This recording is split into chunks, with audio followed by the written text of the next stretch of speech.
The year is 1431. The air hangs thick and heavy, a suffocating blanket of heat that even the jungle canopy cannot cool. My name is Chai, a soldier in the army of our great king Baromer Shatharat, the second of Ayutthaya. For 7 months, this has been my world. The humid forests, the chorus of unseen creatures, and the imposing, silent walls of Angkor, the heart of the once mighty Khmer Empire. We came here filled with purpose. For too long, the Khmer have seen us as upstarts, refusing to acknowledge the strength and glory of Ayutthaya.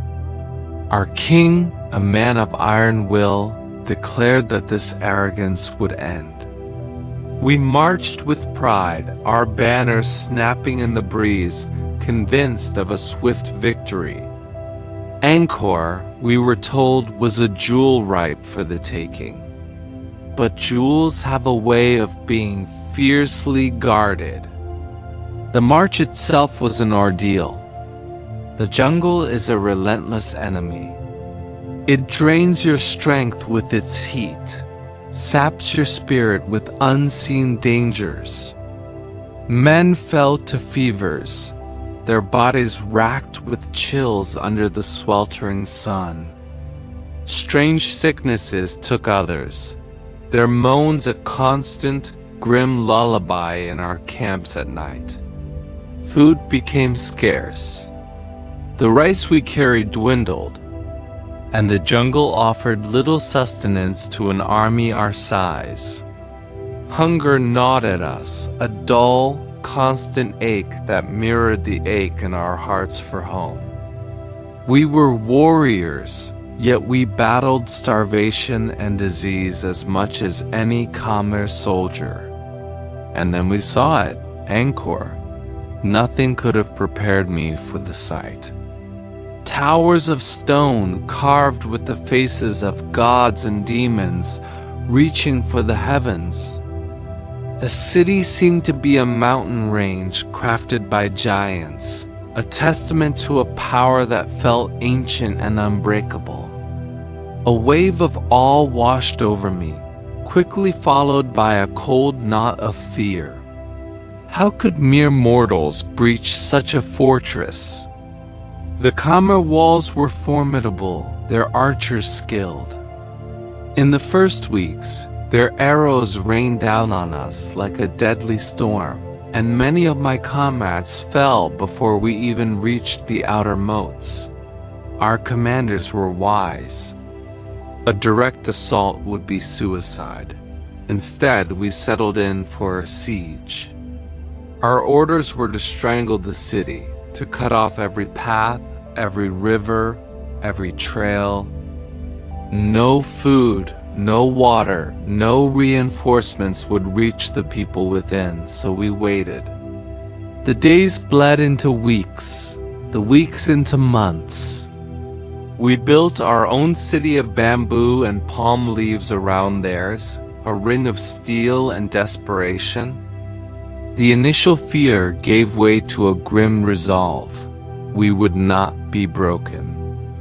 We were the strength of Ayutthaya, and we would prove it. From our siege lines, we watched Angkor slowly starve. At first, the defiance from the walls was loud. Curses and taunts echoed across the no-man's land. But as the months wore on, the sounds changed. The taunts faded, replaced by an eerie silence, broken only by the occasional cry of despair that the wind carried to our ears. We heard whispers from deserters, tales of desperation, of people eating whatever they could find, of the city's spirit crumbling from within.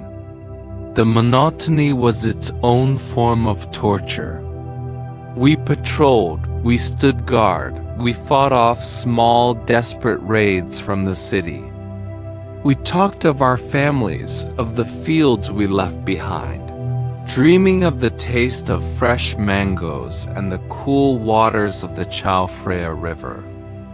We were bound by a shared hardship, a brotherhood forged in sweat and mud. My loyalty to my king never wavered, but I often looked at the silent, majestic temples and felt a strange sadness. So much beauty, now a prison of hunger and death. Then came the day the gates faltered. News spread like wildfire through our camp. The Khmer king, Panhayat, had fled. He had abandoned his capital, his people, his gods. He escaped downriver, seeking refuge in a place they called Bazan. With their king gone, the heart of the Khmer resistance was ripped out. Their last hope vanished with his royal barge. The city, which had stood defiant for 7 long months, was now a hollow shell. The final push was less a battle and more a grim procession. We poured through the gates, meeting only token resistance. The once proud Khmer warriors were specters, hollow-eyed and weakened by starvation. The city was a ghost of its former self. The great plazas, once bustling with merchants and priests, were empty, littered with the unburied dead. The stench of death was overwhelming, a perfume of victory that smelled sickeningly sweet. Our orders were to sack the city. For years we had paid tribute to Angkor. Now it was our turn to take. We stripped the temples of their gold, their silks, their precious stones. Statues of their gods were pulled down, sacred texts carried away to be studied in Ayutthaya. We were claiming their knowledge, their art, their very identity. Every piece of treasure we loaded onto our elephants was a symbol of our triumph, a declaration that the era of Khmer dominance was over. A new power had risen in the region. Ayutthaya. I walked through the hallowed corridors of Angkor Wat, my sandals echoing in the vast, empty halls. The intricate carvings on the walls told stories of gods and kings, of cosmic battles and divine dramas. I saw the faces of apsaras, celestial dancers, their stone smiles seeming to mock the devastation around them. I felt a profound sense of conflict. There was the pride of a victor, the thrill of having been part of this historic moment that would be sung about for generations. We had humbled the mightiest empire our world had known, but there was also a deep melancholy. I saw the human cost of our victory in the faces of the survivors, in the empty eyes of a child clinging to her mother. We had not just conquered a city. We had broken a civilization. We had extinguished a great light. Standing amidst the ruins, the spoils of war felt heavy. This was the price of ambition, the cost of empire. The world had been remade, and I, a simple soldier from Ayutthaya, had been one of the chisels that carved its new shape. As we finally began our march home, laden with plunder and glory, I looked back one last time at the towers of Angkor, now a monument to a fallen kingdom. And I wondered if one day our own great city would face such a fate. Thanks for watching.